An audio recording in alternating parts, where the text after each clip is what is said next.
팔복은 구원받은 하나님 나라 백성들에게 일어나는 현상이고 특징이라고 이야기했습니다. 하나님이 우리를 구원하시면서 우리를 팔복의 사람으로 만드신 거예요. 그러니까 팔복은 우리의 정체성이자 더 나아가서는 우리의 삶의 사명이 되어지는 것입니다.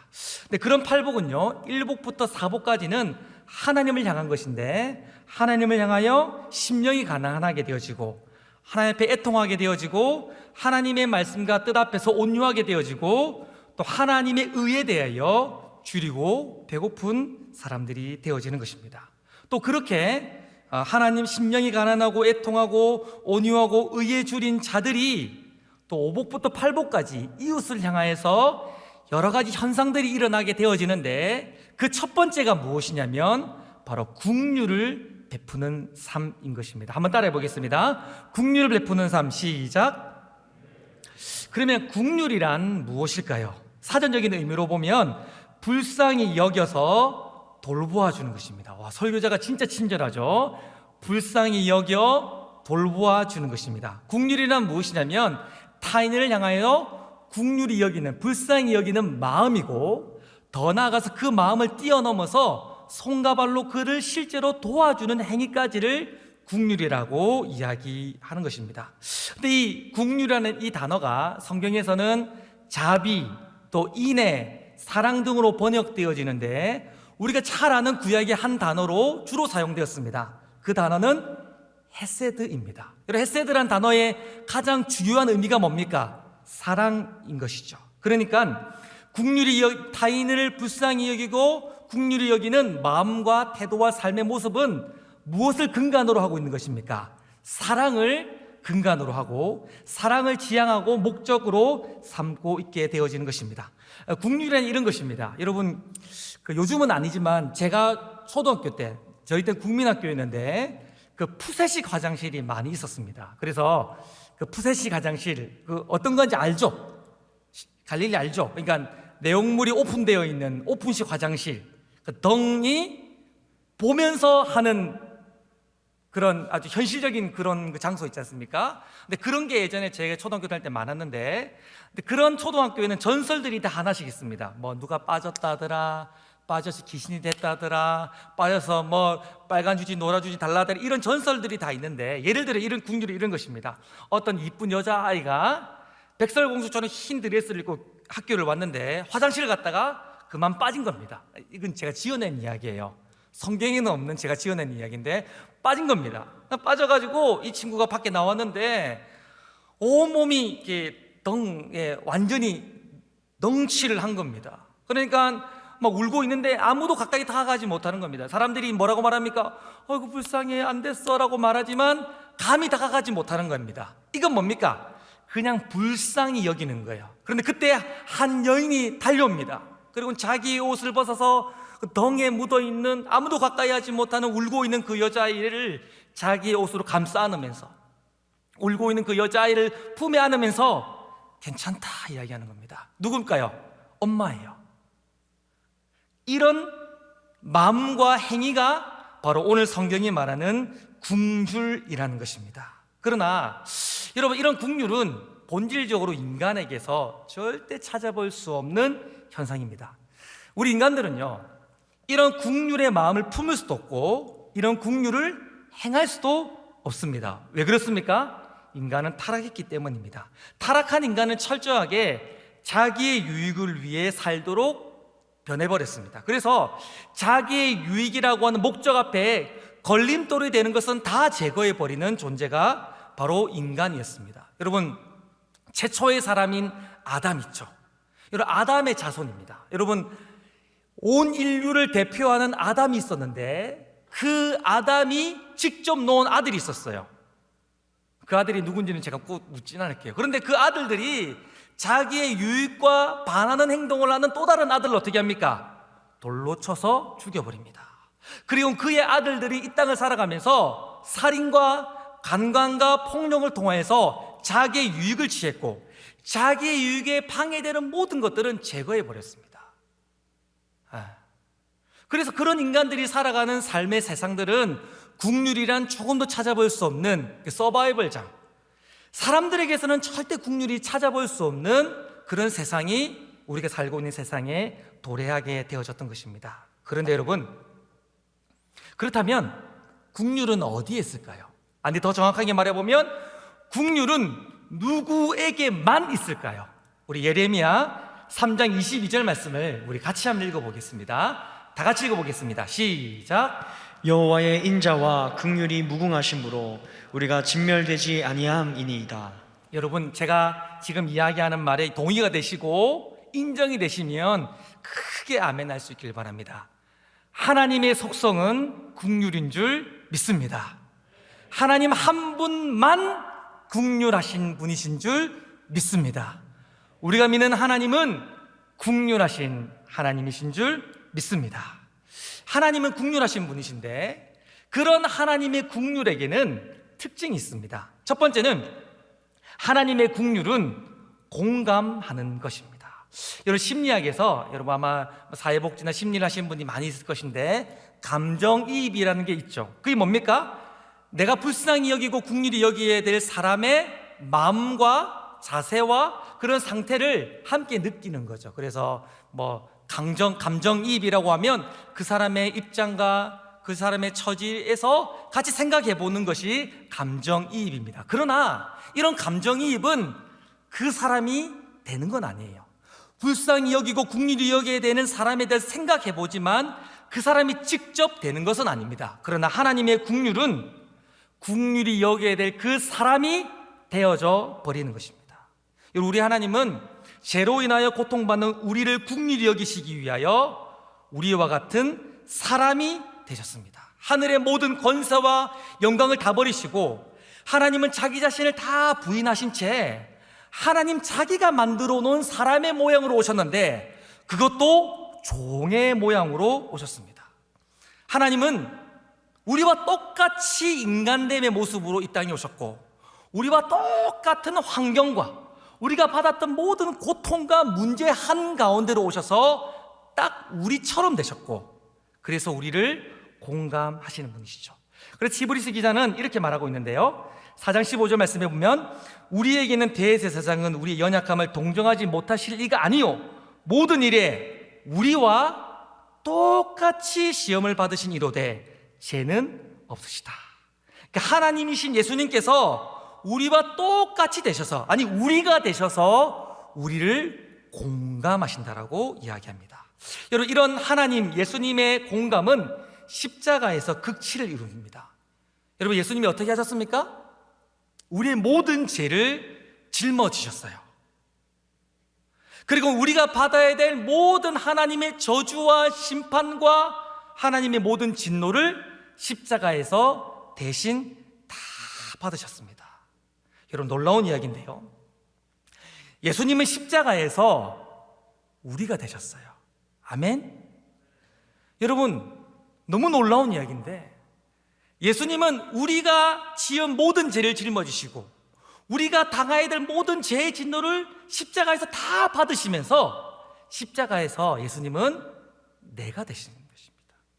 또한 예수님은 죽음의 권세를 박살내시고 부활하셨고 더 나아가서 승천하셨어요. 그런데 에베소서 2장 4절 5절 말씀에 보면 바울이 충격적인 이야기를 하는데 예수님이 부활하실 때 우리도 함께 부활하였고 예수님이 승천하실 때에 우리도 이미 함께 승천했다라고 바울은 그런 이야기를 하고 있는 것입니다. 여러분, 예수님이 부활하실 때에 우리도 그 자리에 함께 있었어요. 그래서 우리가 함께 예수님과 함께 부활했고 예수님이 승천하셔서 영광스러움을 경험하는 그 역사적인 현장에 우리도 함께 있으면서 우리도 함께 승천하게 되었다라고 성경은 말하고 있는 것입니다. 그러니까 부활의 현장, 승천하는 그 현장에서도 예수님은 우리가 되셨고, 이런 표현이 적절한지 잘 모르겠지만 나는 예수님이 되었던 것입니다. 우리 예수님은 오늘 우리들에게 이런 이야기를 하고 있습니다. 너는 나다. 내가 십자가에서 죽었지만 사실은 네가 죽은 것이다. 그러므로 너의 모든 죄는 사여졌다라고 말씀하고 있습니다. 또 우리 예수님이 이렇게 말씀하시는데 나는 너다. 내가 부활했지만 사실은 네가 부활한 것이고 내가 승천했지만 사실은 네가 승천한 것이다. 그래서 너는 의롭다라고 우리 주님이 말씀하고 있는 것입니다. 사랑하는 여러분, 우리 예수님은 우리를 긍휼히 여기시기 위하여 내가 되셨고 바로 여러분이 되신 줄 믿습니다. 그래서 우리 예수님은 우리가 되셨기 때문에 우리를 공감하시는 거예요. 여러분, 키바디스 도미네라는 영화가 있습니다. 이 키바디스 도미네, 이걸 라틴어인데 이걸 해석해 보면 주여 어디로 가시나이까 라는 영화예요. 이거는 예수님을 모르는 사람들도 많이 봤던 그런 영화인데요, 이 내용은 이런 이야기입니다. 초대교회에 많은 사람들이 핍박을 했습니다. 로마가 예수 믿는 초대교회 성도들을 많이 핍박했어요. 로마 안에 너무나 핍박이 심해지자 초대교회 지도자였던 베드로를 보호하기 위해 많은 주변의 동력자들이 베드로에게 지금 로마를 떠나자, 잠시 뒷일을 생각하기 위해 잠시 떠나자라고 이야기합니다. 베드로가 잠시 고민하다가 핍박을 피해 로마를 떠나기로 결정합니다. 그리고 로마를 떠나가는 길에 환상 중에 길을 걸어가신 예수를 만나게 된 겁니다. 그때 베드로가 예수님에게 이렇게 말합니다. 키바디스 도미네, 주여 어디로 가십니까? 라고 물었어요. 그때 예수님이 뭐라 말씀하신지 아십니까? 한잔하고 얘기하겠습니다.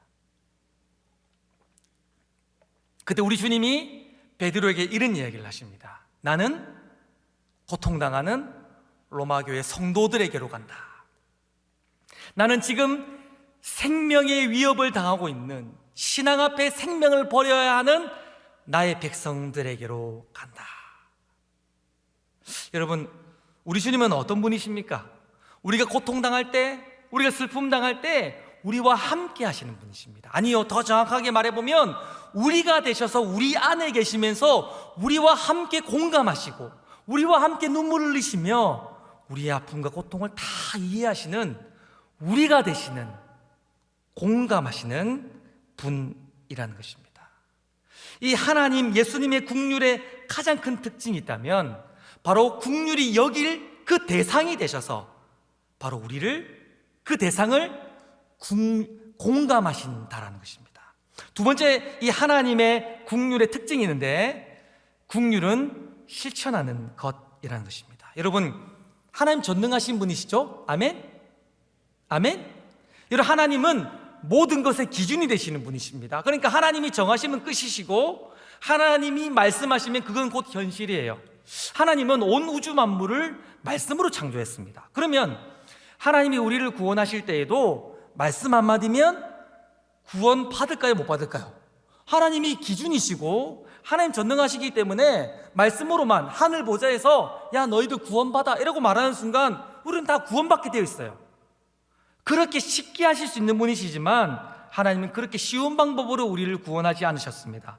어떻게 하셨습니까? 먼저 약속을 주십니다. 내가 너희를 구원할 것이라고 하는 약속을 주셨고 선지자들과 많은 하나님의 사람들을 보내셔서 내가 언젠가는 너희를 반드시 구원할 것이라는 약속을 주셨고 하나님 그 약속을 실천하셨는데 바로 아들 예수를 이 땅에 보내신 것입니다. 그래서 요한복음 3장 16절에 이렇게 말씀하시는데 하나님이 세상을 이처럼 사랑하사 독생자를 주셨으니 뭡니까? 실천하신 거예요. 우리를 사랑하시고 우리를 긍휼히 여기신 그 마음을 실천에 옮기신 것입니다. 그래서 아들 예수를 주신 것이에요. 그리고 그렇게 말하죠. 이는 그를 믿는 자마다 멸망치 않고 영생을 얻게 하려 하심이라. 이게 뭡니까? 하나님의 약속이었어요. 하나님은 우리를 긍휼히 여기셨기 때문에 약속하셨습니다. 그리고 그를 긍휼히 여기시는 마음을 실천에 옮기셨는데 약속하신 것을 이루셨는데 바로 아들 예수를 보내셔서 우리를 향한 그 긍휼을 실천으로 보이셨던 것입니다. 또한 예수님은 탄생부터 죽음까지 우리를 향한 긍휼의 실천이었습니다. 예수님이 이 땅에 오신 이유가 무엇입니까? 우리를 사랑하시고 불쌍히 여기시고 구원하기 위한 긍휼의 행위였고 이 땅을 살아가는 모든 삶의 여정이 다 긍휼의 행위였고 십자가에 죽으시고 부활하시는 것이야말로 우리를 향한 긍휼의 실천이었던 거예요. 여러분, 이런 유명한 말이 있는데 교회 다니는 사람은 물에 빠져도 절대 죽지 않는다. 이 말 누가 했습니까? 제가 했습니다. 왜 그렇습니까? 너무 말을 잘해가지고, 너무 말만 해가지고 입이 살아있어가지고 물에 빠져도 다른 건 다 깔았는데 입이 깔아앉질 않아요. 입만 동동동동 떠다녀요. 그래서 절대로 물에 빠져 죽지 않아요. 그 인시복음 3장 15절쯤에 있습니다. 우리 이런 얘기 자주 합니다. 기도할게. 나 너 사랑해. 우리는 한 공동체야. 우리는 한 몸이야. 너는 나야. 이런 얘기를 잘합니다. 근데 말까지입니다. 우리가 제일 많이 하는 말뿐이 뭡니까? 기도할게. 나 너 기도할게. 나 너 기도할게. 나 정말 널 위해 기도할게. 이런 얘기 자주 합니다. 그런데 기도 제목을 물어보면 잘 몰라요. 가끔 우리 청년들이 저에게 와서 목사님 저 이렇게 됐어요. 그래서 아니 그때 제가 기도해달라 했잖아요. 오 맞아. 그래서 당황하는 순간이 저에게 꽤 많이 있었습니다. 그래서 저는 절대 물에 빠져도 죽지 않아요. 그런 사람 저 뒤에 많이 있어요. 김보머, 성창머, 이민머, 정승머, 박상머. 또 있나요? 혹시 빠뜨린 사람 있으면 이야기해 주세요. 김준혁 이런 애들 있잖아요. 이런 애들. 하나님의 국률의 가장 큰 특징이 있다면 마음으로 품으시는 것으로 끝내지 않았습니다. 반드시 실천해내셨던 것입니다. 성경이 말하는 국률의 가장 큰 특징이 있다면 생각과 감정이 머리와 가슴에 머물러 있지 않았고 그것이 손과 발로 삶으로 이어졌다는 것입니다.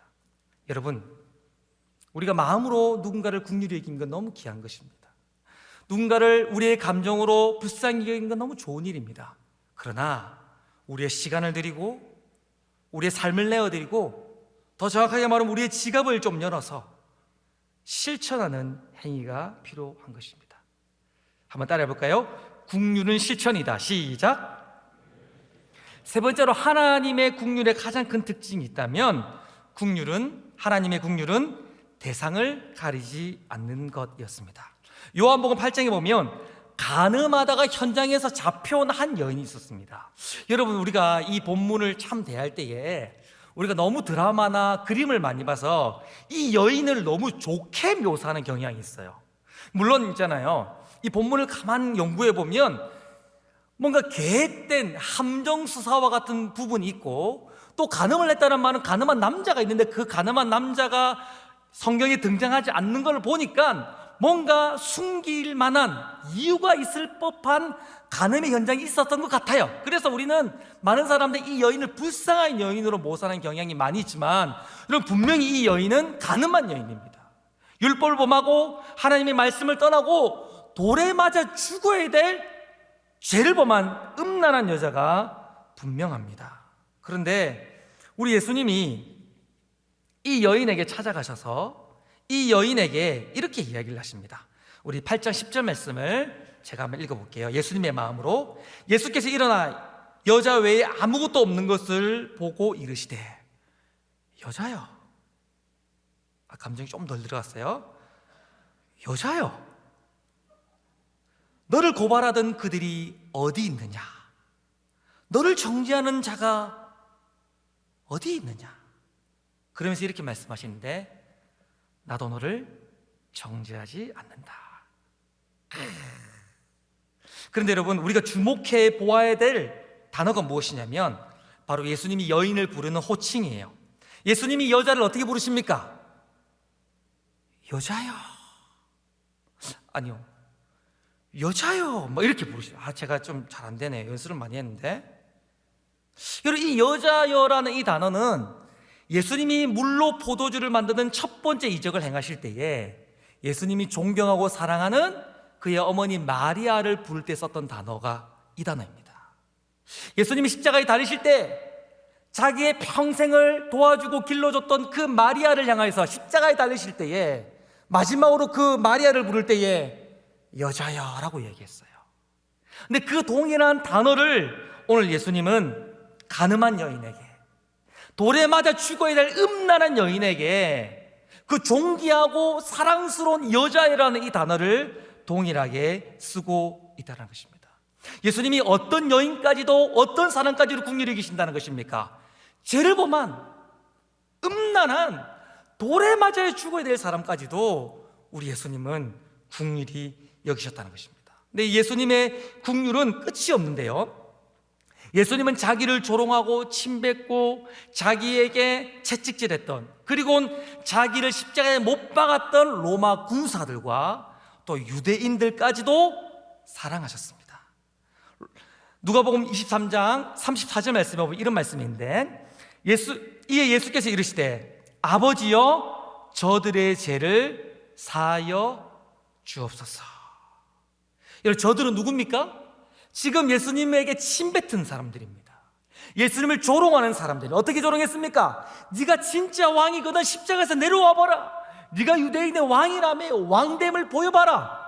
여러분, 예수님은 충분히 그럴 수 있는 분이십니다. 십자가에서 못을 뽑고 내려올 수 있는 분이시고, 예수님의 왕되심을 드러내기 위해 천군 천사를 동원하시고, 아니 하늘의 해와 달도 멈추게 할 수 있는 분이셨습니다.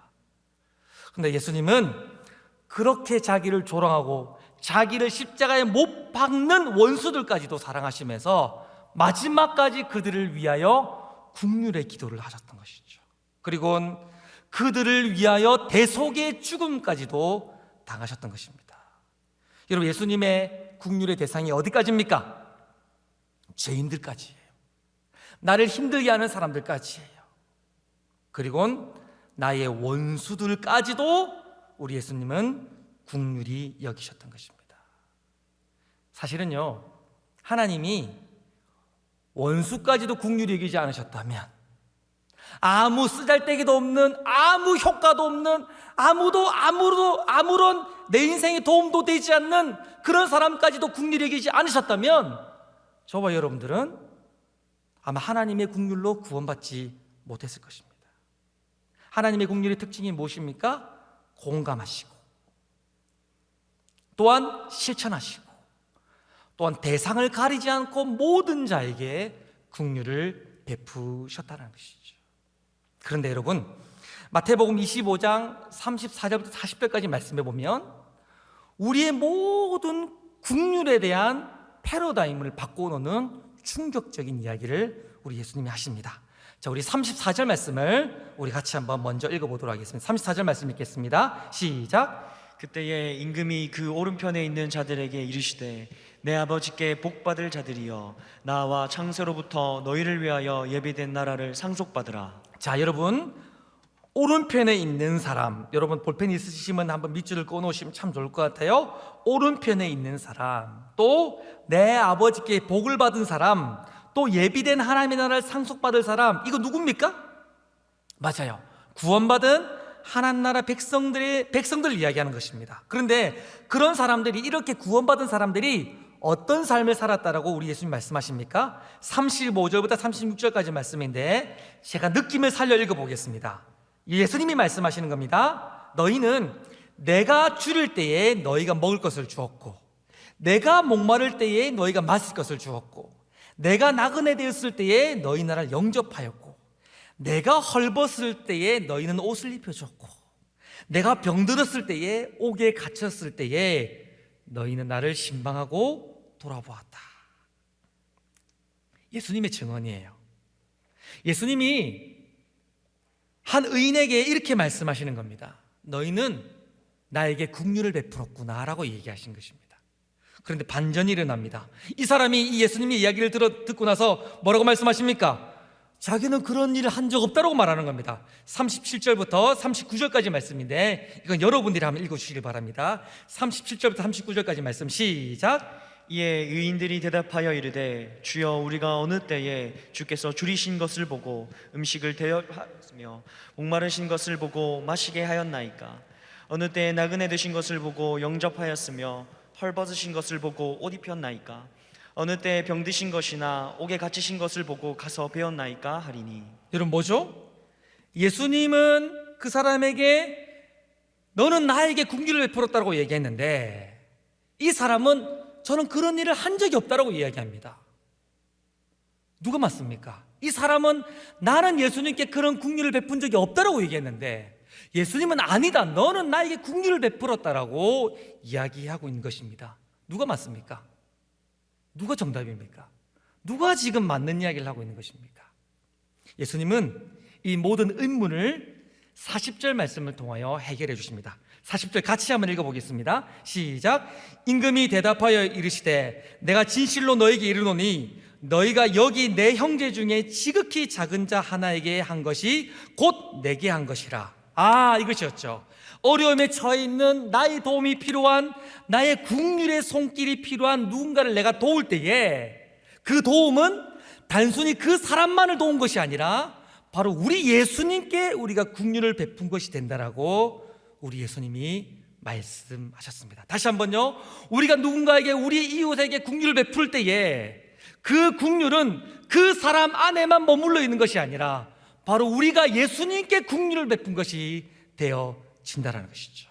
그러면 여러분, 나의 국률이 필요한 사람은, 내 주변에 나의 도움과 나의 국률이 필요한 사람은 바로 나를 찾아오신 예수님이십니다.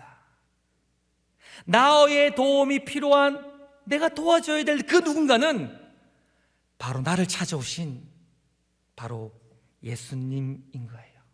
국률이 필요한 자에게 찾아가서 내가 그 사람이 되어주면서 함께 공감할 때, 국률이 필요한 사람들에게 나의 몸을 드리고 나의 시간을 드리고 나의 지갑을 열고 내 마음을 드리면서 국률을 실천할 때, 그리고 그 국률의 대상을 가리지 않고 하나님의 국률을 흘려보낼 때에 단순히 그 사람들만 우리가 국률을 베푼 것이 아니라 우리 예수님께 우리가 국률을 베푼 것이 되어지는 것이죠. 여러분, 그러므로 우리가 누군가 내가 국률을 베풀어야 될 사람이 내게 찾아온다면, 내가 국률을 베풀어야 될 누군가가 내 눈에 보인다면 바로 그는 예수님이신 것입니다. 그래서 우리는 그분을 볼 때마다 이렇게 이야기해야 됩니다. 예수님, 내가 도와줘야 될, 신방해야 될, 누군가가 뭔가 베풀어야 될 사람이 보이는 순간 우리는 그를 향해 이렇게 말해야 됩니다. 예수님. 그리고 그를 도울 때에 예수님께 우리의 무엇인가를 드리듯, 예수님을 섬기고 사랑하듯 온 정성과 마음을 다하여 그 국률의 대상을 돌보고 베풀고 섬겨야 되는 것이죠. 왜냐하면 그 사람은 나를 찾아오신 예수님이기 때문인 것입니다. 사랑하는 우리 갈릴리 여러분, 사랑하는 우리 샬롬 여러분, 누군가 우리에게 찾아올 때, 아니면 누군가 우리 눈에 보일 때에 그를 예수님으로 알고 국률을 베풀 수 있기를 우리 주님의 이름으로 축원합니다. 그러면 우리 예수님이 여러분의 섬김과 사랑을 받으실 거예요. 그러면 좀 생뚱맞은 질문일 수 있는데, 이런 국률은 누가 베풀어야 되는가? 이런 국률의 삶은 누가 살아야 되는가? 우리 한번 저를 따라해 볼까요? 국률은, 시작, 국률 입은 자의 사명이다. 시작. 우리 오늘 본문인 마태복음 5장 8절 말씀을 같이 한번 더 읽어보겠습니다. 시작. 국률이 여기는 자는 복이 있나니 그들이 국률이 여김을 받을 것이며. 자, 본문을 띄워놔 주시고요. 가만 본문을 보면 우리가 국률을 베푸는 삶을 살아야 우리가 하나님께 국률을 받는 것처럼 보입니다. 또 오늘 본문을 약간 시니컬하게 보면 우리가 누군가에게 국률을 베풀지 않으면 하나님의 국률이 우리에게 임하지 않으면서 우리가 마치 구원받지 못할 것처럼 보입니다. 그러나 여러분, 몇 달 전으로 돌아가 봅시다. 팔복의 첫 번째 시간에 이 팔복은 3단 논법으로 기록됐는데 가장 중요한 메시지는 생략되어 있다고 얘기했습니다. 기억나시죠? 제발 기억나 주세요. 아마 기억이 나실 겁니다. 그래서 이 팔복의 5번째 복에는 무엇이 가장 중요한 메시지가 생략되어져 있냐면, 우리가 이미 하나님께로부터 국률을 받아 구원받았다라는 가장 중요한 메시지가 생략되어져 있습니다. 그래서 어떤 것입니까? 우리가 하나님의 국률로 구원받았어요. 그래서 어떻게 됩니까? 그래서 또 다른 누군가에게 국률을 베푸는 삶을 사는 것입니다. 그러면 또 어떤 일이 일어나게 되냐면, 이 땅을 살아가면서 우리가 또 다른 하나님의 국률을 받게 되어지고, 또한 완성된 하나님의 나라에서 완전한 하나님의 국률을 받게 되어지는 것입니다. 우리가 하나님의 국률을 받아서 구원받았고, 구원받은 사람은 국률을 베푸는 사람이 되어졌는데, 국률을 베풀며 살아가다 보면 이 땅을 살아가는 동안 하나님의 국률을 받게 되어질 뿐 아니라 완성되는 하나님의 나라에서 완전한 하나님의 국률을 받게 되어지는 영적인 선순환이 일어나게 된다는 것입니다. 그러므로 국률은 하나님의 국률로 구원받은 사람에게 국률을 베푸는 삶은 뭐가 되는 것입니까? 사명이 되어지는 거예요. 여러분, 이런 저의 주장에 대한, 아니 예수님의 팔복에 대한 메시지에 대한 동일한 주장은 성경에 엄청 많습니다. 로마서 9장에 보면 하나님의 선택으로 말미암아 구원받은 하나님의 백성을 국률의 그릇이라고 이야기합니다. 우리 로마서 9장 23절 말씀을 같이 읽어보겠습니다. 시작. 또한 영광과 기로 예배하신 바 긍휼의 그릇에 대하여 그 영광의 풍성함을 알게 하고자 하셨을지라도 무슨 말을 하리요? 자, 하나님의 택함을 받아서 구원받은 하나님의 백성들을 뭐라고 말합니까? 국률의 그릇이라고 이야기하고 있습니다. 이 말의 의미는 무엇이냐면 우리가 하나님의 국률을 부음받음으로 말미암아 우리가 구원받았다, 그 이야기를 하는 것입니다. 그리고 또 이 단어 안에는 국률의 그릇이라는 이 단어 속에는 또 다른 메시지가 있는데, 우리가 국률의 그릇이 되어서 하나님이 부으시는 국률을 받아서 구원받았지만 또한 그 받은 국률을 또 다른 누군가에게 흘려보내줘야 될 사명이 있는 사람이라고 하는 우리의 사명을 표현하는 성경적인 표현인 것입니다. 또 야고보는요, 우리의 국률의 삶에 대해서 아주 파격적인 이야기를 합니다. 야고보서 2장 13절을 말씀해 보면 국률을 행하지 아니하는 자에게는 국률이 없는 심판이 있으리니 국률은 심판을 이기고 자랑하느니라. 자, 가만 본문을 보시면 국률을 행하지 않으면 국률 없는 심판을 받는다, 즉 구원받지 못한다라고 말하는 것처럼 보입니다. 그렇죠?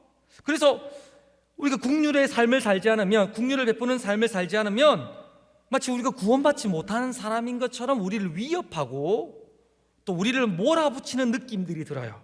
근데 이 야고보의 의도를 알려면 문맥을 봐야 됩니다. 야고보서 2장 12절 말씀에 보면 이런 말씀이 있는데, 그 전 말씀이죠. 너희는 자유의 율법대로 심판을 받은 자처럼 말도 하고 행하기도 하라. 여러분, 자유율법이 뭡니까? 자유의 율법, 복음을 이야기하는 것입니다. 그러니까 하나님의 국률로 우리가 복음을 받았어요. 그 복음을 받은 자들, 구원받은 자들답게 말과 행동을 하라라고 12절 말씀에서 말하고 나서, 그렇게 복음을 받은 자가 하는 말과 행동이 무엇이냐면 13절에 국률의 삶이라는 것입니다. 야고보가 말하는 말이 무엇입니까? 우리가 하나님의 복음으로 말미암아 구원받았기 때문에 반드시 국률을 베푸는 삶을 살아야 된다고 말하면서, 동시에 행함이 없는 믿음이 죽은 것처럼 구원받았다고 말하지만 국률의 삶을 살지 않으면, 국률을 베푸는 삶을 살지 않으면 우리가 받은 복음에 대해서 고민해보라, 그런 얘기를 하고 있는 것입니다. 야고보가 하는 핵심은 무엇입니까? 하나님의 복음을 받은 자들, 구원받은 자들은 반드시 말과 행동이 국률을 베푸는 삶이어야 된다는 강조를 하는 것입니다. 이런 강조는요, 예수님에게서 극을 이룹니다. 마태복음 18장에 보면 만 달란트 빚진 자의 비유가 나옵니다. 여러분, 만 달란트가 얼마쯤 될까요? 만 달란트. 여러분, 한 데나리오는 하루 노동자의 임금입니다. 그리고 한 달란트는 노동자가 16년 동안 일해서 받을 수 있는 임금이에요. 그럼 만 달란트는 몇 년간의 임금일까요? 16만 년간의 임금이에요. 여러분, 포기하시지 마시고 따라오십시오. 자, 그래서 여러분들을 위해서 이런 표를 만들었는데 한번 자막을 한번 보여주시고요. 자, 하루의 임금을 10만으로 쳐보겠습니다. 당시 성경이 기록될 당시에 주 6일째였거든요. 그러니까 365일 중에 52일을 빼면 313일입니다. 그래서 1년 동안, 1년 노동자가 1년에 받을 수 있는 연봉이 3,130만 원쯤 된다고 칩시다. 그러면 한 달란트가 16년간 일하는 것이라 했고, 만 달란트는 16만 년의 노동자 임금이라 했죠. 그러면 3,130 30만 원, 만져보지 못한 돈이래요. 3,130만 원을 곱하기 16만 년을 더하면 얼마입니까? 이제 숫자를 뺐어야 되는데 넣었네요. 5조 80억 원. 제가 이거 계산이 안 돼가지고 MZ 사역자인 사임한 한수빈 전사님에게 이거 보내줘가지고 야 이거 공이 몇 개인데 이거 얼마냐고 물어봤어요. 그랬더니 5조 80억 원이라고 알려주더라고요. 여러분, 10,000달란트 빚진 종은요 5조 80억 원을 주인에게 빚진 종입니다. 그러니까 뭡니까? 자기의 모든 장기를 팔아도, 자기의 온 생을 다 바쳐도, 심지어는 그 본문에 보면 자기의 자식과 아내를 다 노예로 팔고 죽을 때까지 일한다 할지라도 절대로 갚을 수 없는 금액의 빚이었어요. 그래서 이 종이 엎드려가지고 주인에게 빕니다. 주인이여, 국률을 베풀어 주옵소서. 저에게 국률을 베풀어 주셔서 이 빚을 좀 탕감해 주십시오라고 이야기합니다. 그때에 이 주인이 어떻게 합니까? 풍성한 국률을 허락하면서 이 5조 80억 원에 되는, 아니 무한대의 금액을 어떻게 합니까? 단번에 완전히 탕감해 버리는 거예요. 여러분, 무한대의 금액을 단번에 완전히 탕감받았습니다. 얼마나 기쁘고 감사했을까요? 그래서 완전히 기쁘고 즐겁게 감사한 이 감격을 가지고 집으로 돌아오는 길에서 누군가를 만났습니다. 어떤 사람입니까? 자기에게 100데나리온 빚진 사람을 만났습니다. 100데나리온은 얼마입니까? 한 데나리온이 하루 임금이라 했으니까 100일치의 임금이에요. 그래서 자막을 한번 보여주시면 하루 임금이 10만 원이고 100일치의 노동 임금을 더하면 1,000만 원입니다. 여러분, 지금 이 사람이 5조, 아니 무한대의 빚을 탕감받고 돌아오는 길에 자기에게 꼴랑 1,000만 원 빚진 사람을 만났습니다. 어떻게 해야 될까요? 이 종이 눈이 돌아갑니다. 그리고 이 100데나리온 빚진 자의 목을 잡습니다. 야, 갚아라 했잖아. 장기 꺼내자. 성경에는 없는 이야기면 제 표현이에요. 어쨌든 막 맥살을 잡더니 그를 옥에 쳐넣어 버립니다.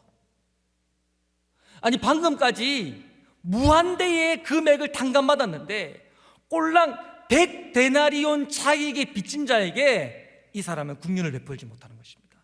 방금까지 무한대의 국륜을 받았는데, 무한대의 국륜을 받은 감사와 감격으로 돌아오는 길에 100데나리온 빚진 자에게 조금의 국률도 베풀지 못하는 이 종의 비유를 예수님이 말씀하고 있는 것입니다. 우리는 이 비유를 해석해 볼 필요가 있습니다. 여러분, 절대 갚을 수 없는 무한대의 빚을 진 사람은 누굴까요? 맞아요, 죄로 빚진 저와 여러분들입니다. 그런데 주인이 등장합니다. 국률이 풍성한 주인이 등장합니다. 바로 우리 하나님 아버지시죠. 바로 우리 하나님 아버지께서 풍성한 국률로 우리의 무한대의 죗값을 용서하셨습니다. 할렐루야. 여러분, 이 감격이 있으시죠? 무한대의 죗값을 단번에 완전히 탕감받았어요. 이 감격과 감사가 있는 사람들이 저이고 여러분 아닙니까? 그런데 우리에게 100데나리온 빚진 사람은 누굽니까?